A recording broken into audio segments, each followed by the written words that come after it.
Hi everyone! Welcome back to my YouTube channel. It's me again. My name is Brian L. Belmonte. At kung bago ka lamang sa aking YouTube channel, ikaw nga inaanyayahan ko na mag-subscribe at i-hit mo na rin yung notification bell down below para lagi ka na pong updated every time na tayo may mga bagong video. So for today's video mga kawarkas, ayan pag-uusapan natin yung mga trending na sabon dito nga sa TikTok. Alam niyo tong mga sabon na to for sure. Ito nga yung mga sobrang trending talaga na mga sabon simula pa noon at magpahanggang ngayon. Meron tayo dito na sabon na sobrang trending talaga sa TikTok, which is yung Niacinamide soap nga.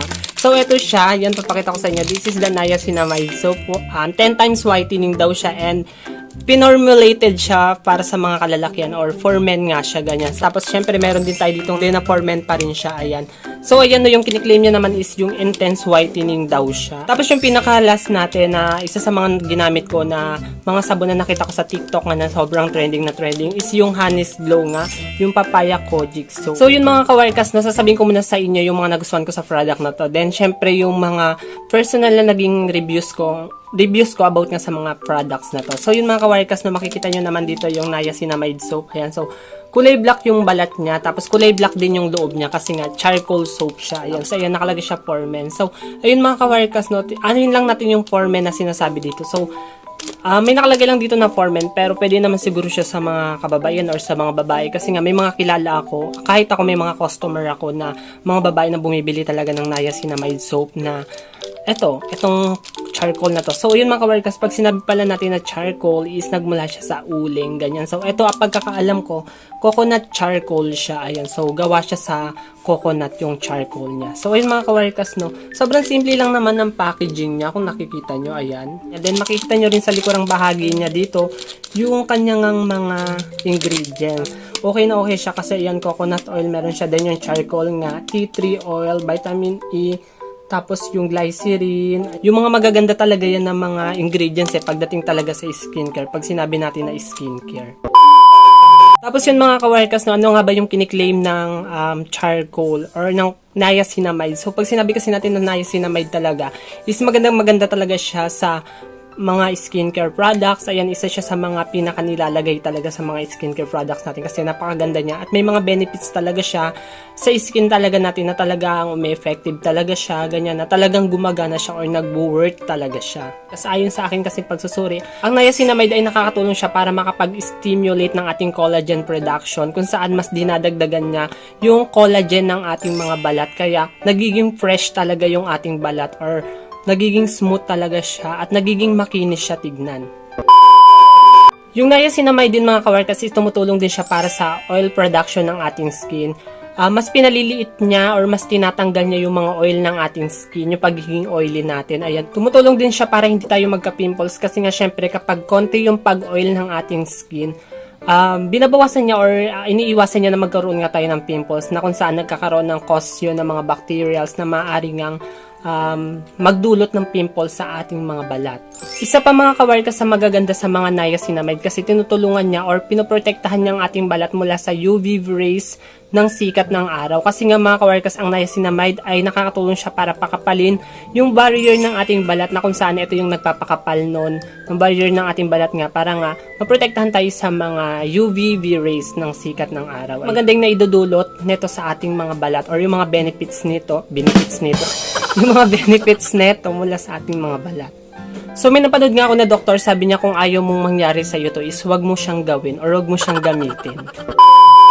Dito naman tayo mga kawarkas sa Kojic acid soap. Ayan, so ano pa rin siya. Ewan ko yung CB dito mga kawarkas ha. Hindi ako sure kung pangalan ba yan ng company nila or parang tatak ng kumpanya or yun nga, parang parehas lang naman. Tatak or pangalan ng company nila, yung CB. Ayan, so dito naman tayo mga kawarkas sa Kojic acid soap. So, intense whitening ang nakalagay dito. So, yung Kojic kasi mga kawarkas, diba, is alam talaga natin na yung Kojic acid niya is maganda talaga yung dinudulot din nito sa balat natin. Kaya napapaputi tayo. Although, kapag gumagamit nga lang talaga tayo ng mga Kojic na sabon, ganyan, pagkalalabas tayo ng bahay, is uhugalin talaga natin dito na mag-lotion ng may mga SPF kasi nga para ma-protectionan tayo kasi yung mga kawarkas, yung Kojic acid is bawal siya masikatan ng araw kasi nga imbis na pumuti tayo is nagdudulot nga yun ng mga damages para mangitim yung ating balat. Kaya kailangan talaga natin protektahan yung ating balat kapag ka-kojic yung ginagamit natin ng mga sabon. Kailangan natin mag lotion na may SPF. So, wala naman ako masyadong explanation pa sa kojic na sabon kasi nga marami naman talagang nagpapatunay na maganda talaga siya at marami talaga na effective talaga sa kanila ang kojic na sabon. Last but not the least, ito rin yung isa sa mga ginamit ko pa na natagpuan ko nga sa TikTok na talagang trending na sobrang nakaka-curious kaya mapapabili ka talaga ng mga sabon na ito kasi nga sobrang trending talaga nila sa TikTok. Ayan, ito daw ay nakakapagpaputi ng mabilis na mabilis daw. Ayan, so this is the Honest Glow. Ayan mga kawarkas, ito rin yung isa sa mga in-order ko at sinubukan ko nga kasi nga sobrang na-curious talaga ako sa effectiveness niya, kung talagang totoo ba talagang nakakapagpaputi talaga siya or honest ba talaga yung pagkakaroon natin ng glow skin sa kanya. Ayan, so this is the Honest Glow. And mga kawarkas, nakalagay dito is papaya kojic soap. Hindi ko na sa inyo papaliwanag kasi napaliwanag ko na kanina yung kojic natin. So, ang sabi dito nga sa Honest Glow na to is meron lang naman daw siya ng mga active ingredients, then syempre yung pagkakaroon ng natural na ingredients na kung saan pinapaganda niya nga or pinapaputi niya yung ating skin. So, ayun mga kawarkas, yun lang naman yung review ko. Pasensya na kayo kung yun lang talaga yung naging review ko sa mga sabon na to. Pero although masasabi ko talaga sa lahat ng mga sabon na to na nabili ko sa TikTok or mga sabon ngayon na binibenta ko na rin. Kasi nga, hindi ko siya binibenta dahil para pagkakitaan or hindi ko ginagawa tong video na ito para maging marketing strategy ko sa inyo. Pero itong sabon kasi talaga nito is best talaga siya yung mga sabon na to. Nakatulong din talaga siya sa akin.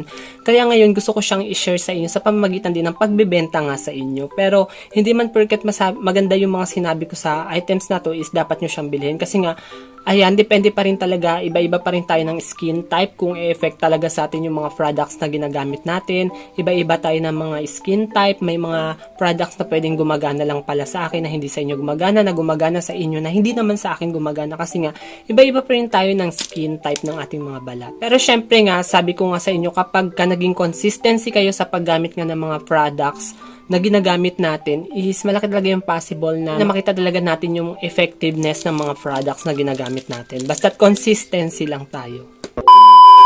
So yun mga kawarkas, no, para sa akin yung niacinamide na sabon is maganda siya. Talagang nakiklaim niya yung mga dapat niyang i-claim sa sabon na ito. Legit siya. Ayan. So bumili na lang siguro kayo or mag-review kayo sa mga ibang mga nagtitinda sa mga online. Kasi syempre diba, hindi naman natin masasabi na lahat ng nagtitinda dun sa online is originated yung mabibili natin ng mga products or yung mga items. Kaya kailangan natin magbasa-basa sa mga reviews, ayan, sa mga reviews ng shop na pagbibilihan natin ng mga sabon or ng kahit anong klaseng skincare na bibilihin natin. So, yun mga kawarkas, isa rin sa mga nagustuhan ko pa, ito ngang Honest Glow. So, honest siya, honest, para sa akin. Nakaputi talaga siya. Then, yung kojic nga, syempre, ayan, since parang magkapares lang naman yung dalawa na to. Kasi nga pares lang din naman sila na kojic. Mas marami nga lang siya na ingredients, itong kojic acid talaga na to. Kumpara dito. Tapos sa kanya kasi papaya siya. Ayun, may papaya siya.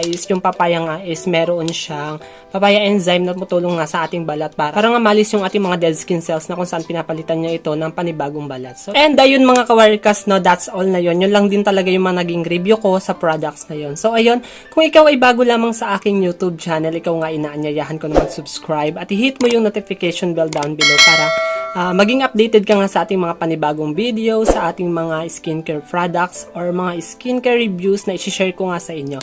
So yun, kung isa ka sa mga mahilig magpaputi or talagang mahilig ka talaga sa mga pag-ritual, ayan, ng mga balat natin. So ayun, perfect sa itong aking YouTube channel sapagkat dito ako nag-share ng aking mga skincare products and aking mga lifestyle video. So yun mga kawarkas, thank you for watching and see you in our next video. Bye-bye!